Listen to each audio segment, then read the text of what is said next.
Alright, what is up everybody? Welcome back to Not Just Done in F4I.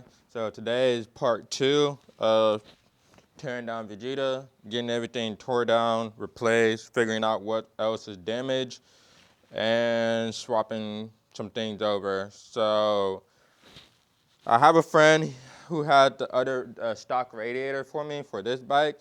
So I'm just waiting to go grab that tomorrow. Or if he can drop it off, he can drop it off. Today we're tearing the bike completely apart. Motor should be gonna be dropped out.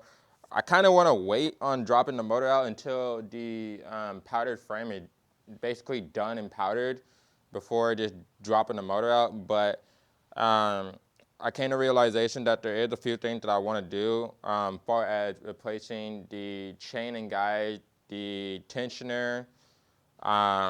I kind of want to replace the head gasket while the motor is out. Might as well do it. I would have to wait on this one to do the head gasket because this one's going to be the next running bike. And this is a new motor that's swapped in. So I'm going to wait on it until I see something that showed that the head gasket would be the next ideal step to keep it from overheating all the time, But yeah, with this one, might as well just go ahead and do the head gasket. Everything else is basically replaced on this. Stator and rectifier is fairly new. I should replace it. But that's later on down the road when I get a Rick Stator's motor, Rick Stator's stator and rectifier kit. Along with, so I've been doing some researching. Stock shocks, right? So I have a lot of options. I've been branching out to people, contacting people on certain things. What I realized now, what I talked about in the last video, a lot of people don't do certain things and they don't utilize a lot of things with these bikes. They basically throw these bikes, certain parts and things away, replace them with used parts that don't ever get serviced, like a pair of dookied up diapers or dookied up fucking underwear, So my goal is to basically resurface and bring back to life a lot of old and blown out shit on these bikes. Starting with the rear shocks. So a lot of times this is overlooked. I'm pretty sure nobody ever replaces the bearings and seals on these shocks. No one's ever done resurfacing of the HFRs, which is this thing right here, the HFR for the shocks, new lines, resurfacing, re-oiling, repressurizing these forks. They just go and spend, $1,500, $1,600 for a aftermarket already resurfaced shock setup with a stiffer spring. For what I'm trying to do is for the people that don't have, $1,600 or $2,000 worth of money to spend like that for a built custom shock, I'm basically saving up all the old F4I shocks. 636s too, once I figure that out. But for now, it's just gonna be mostly Honda stuff because that's just the platform that I know and been on for the last, 6+ years that I've been riding. So my goal is to save up all the old F4I shocks, even probably F4, because I have an F4 rear shock on this and it worked just fine. Saving up all the old F4I shocks, resurfacing, which means getting all new HFR valve kits, oiling them up, re-gassing them, and redoing all the seals and making them look fresh and selling them. So, and also if I get really good at doing it on the side, I will make a vlog and stuff like that of my experience of doing it.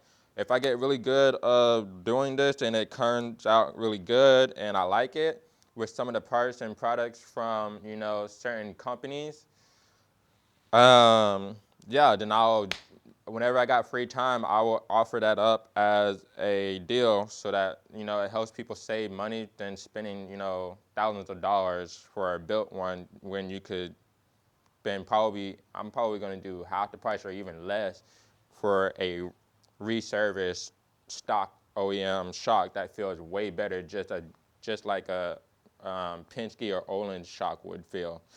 But yeah, that's basically my goal, is to utilize as much of the stock shit and resurface it and remanufacture it, if that's what you want to call it, remanufacture. But basically resurfacing stuff. I'm gonna take this shock out because this shock is completely blown the hell out. I don't know if it's due to just the oil being bad or the gas, but the shock itself is just blown out. I tried to put the gas tank on this. Turns out my gas lines are short compared from a 2006 to a 0304 frame. A lot of things are different compared to height difference. First is the height difference between, the throttle body and where the engine sits, compared to, 0304, where you have more clearance right around here on this brace where the shock would mount at. You have more clearance for putting say for instance, sinking throttle bodies. You have more room to play around with on that one than composed to this one, which is kind of weird. I don't know why, but it is how it is. This is gonna be swapped over to a 0304 frame. This is a 06. I don't need it just for paperwork issue problems that I just don't want to spend that much money. So I have a clean title frame, 0304, and you can get it registered in the system and be done with it. Enough said.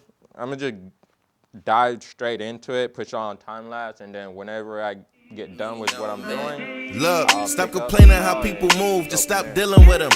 Talking behind their back, just stop chilling with them. Being fake gon' make it worse, don't try to fit in with them, cause you gon' look like a sucker too, moving how that sucker move. You probably switched up for a reason, so don't play yourself.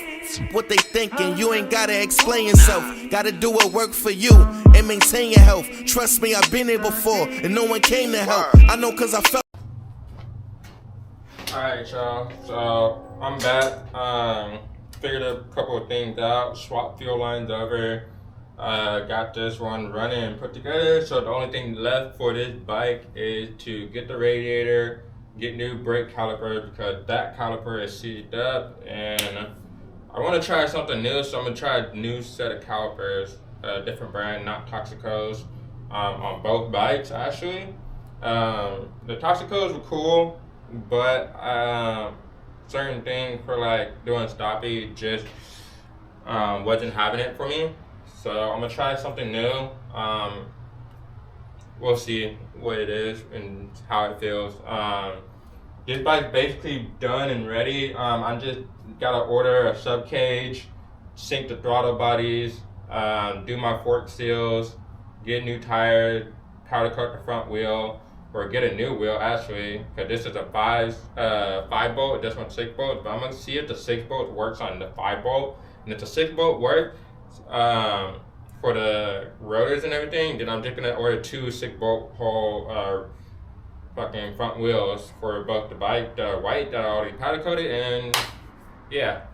So that's pretty much it for today's video. I am picking up the radiator for this tomorrow, so I actually can ride it, but I still need to bleed out the front brakes, the handbrake, and that's about it. And test ride it, and after everything tightened it, nut and bolt check, tightened up and everything like that, and go from there. Sounds amazing, just as much as the other one. I'll show y'all real quick.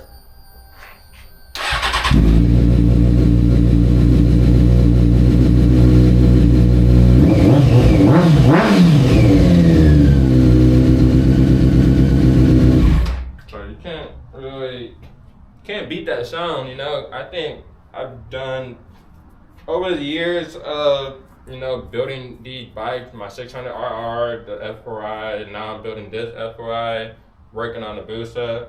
I think by far I have a very unique sounding bike compared to like a lot of other people.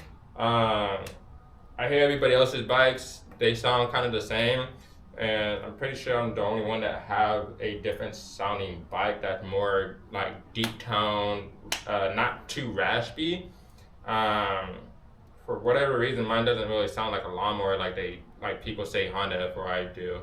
But yeah, I use mine's very fine tone, and I love it, and wouldn't trade it for anything other exhaust. I was gonna do the M4 exhaust on this, but I ended up getting another set of Graves exhaust for Steel of a Deal out here, so I couldn't pass it up. If I do manage to, destroy these mufflers like I do frames and everything else, then I might just get an M4 Street Slayer. I've been very determined to try out a Termo Genie exhaust, or a Terminagi, how you want to say it. I think it's Terminagi or Termo Genie. I don't know. Pretty sure I'm saying it wrong, but I want to say it's Terminagi exhaust.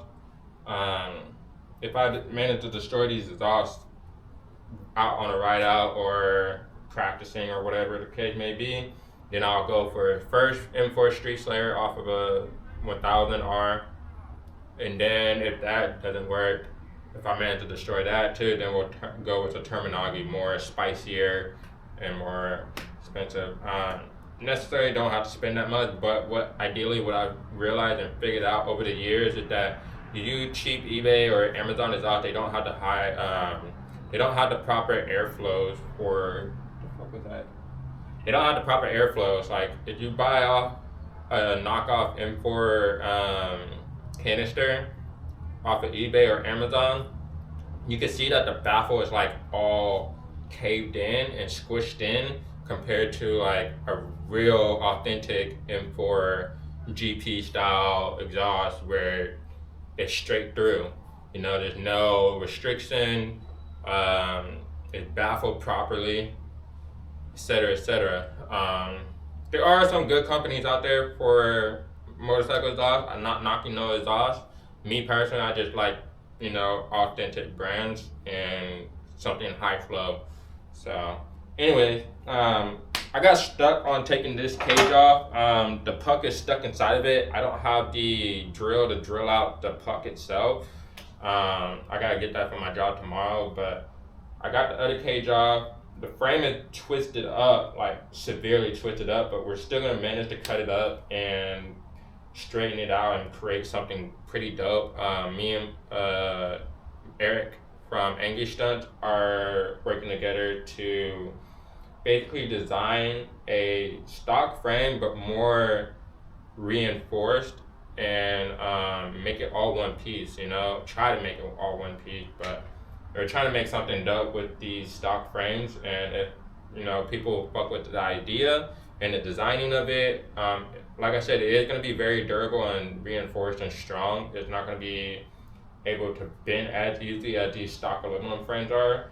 But yeah, if people like it and they fuck with it, then I'll start making more products of those and selling them. Same thing with, rear shocks, doing services on rear shocks. Once I get the whole setup for the garage on my side, I still need a workbench, I need my toolbox, I need lighting, and a couple of things here and there. I have a compressor, but I need a tank.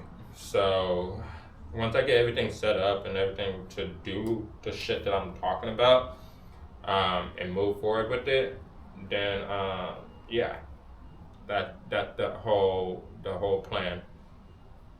I gotta put all these parts in the garage, in the shed, clean up everything.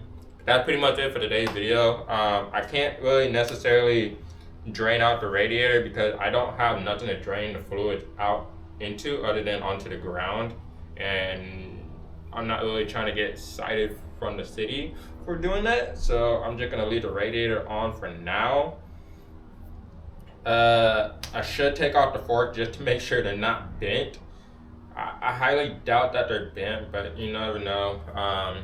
Anything can happen, especially from flipping the bike on top upside down on the head. So yeah, swing arms twisted up a little bit. I got another swing arm, I got another frame. This one, like I said, I'm not going to use it because of how much it's owed on registration and paperwork.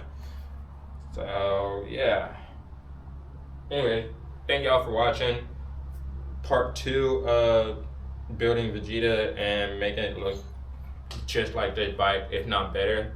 I'll see y'all on the next one.